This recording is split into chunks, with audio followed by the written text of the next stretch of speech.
India आप तक समाचार, कड़वा लेकिन सच।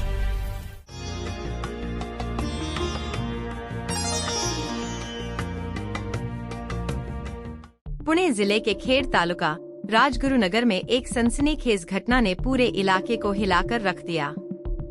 हुतात्मा राजगुरु महाविद्यालय में पढ़ने वाली एक नाबालिग छात्रा 11 अप्रैल को अचानक लापता हो गई थी। उसका शव 12 अप्रैल को भीमा नदी के किनारे क्षतविक्षत हालत में मिला।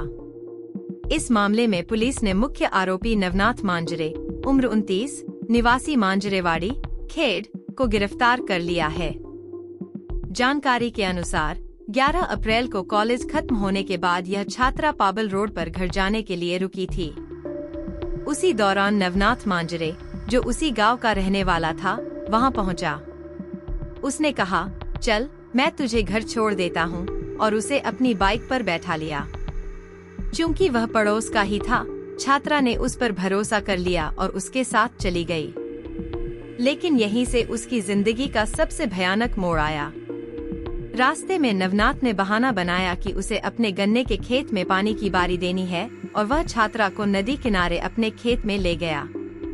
वहां उसने नाबालिग छात्रा पर अत्याचार करने की कोशिश की।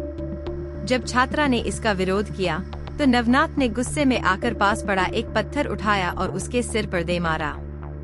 छात्रा की मौके पर ही मौत हो गई।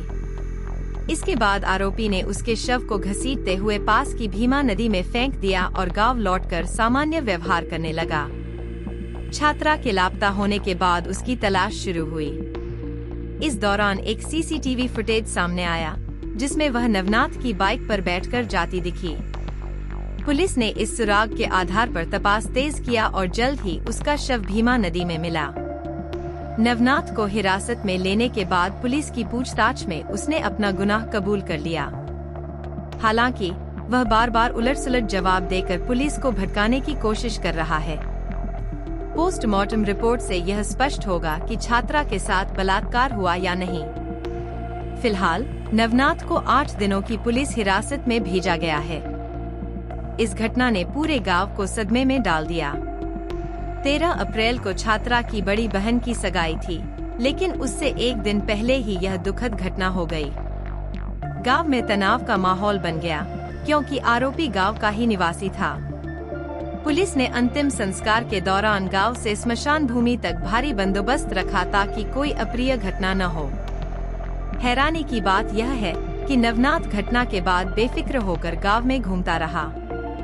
उसने पास के गांव की यात्रा में भी हिस्सा लिया और अगले दिन हनुमान जयंती पर अपने दुकान पर नारियल बेचता दिखा।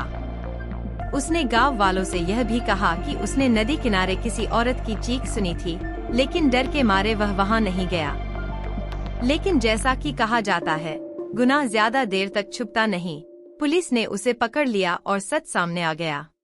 जळगावची नवी ओळख वस्त्रनगरी सुरेश कलेक्शन्स अँड क्रिएशन 80 फुटी कांदळदा रिंग रोड, राधाकृष्ण नगर चौक, छत्रपती शिवाजी नगर, जळगाव। सौंदर्य विश्वाची 73 वर्षांची परंपरा। Suresh collections and creation, Jalgaon.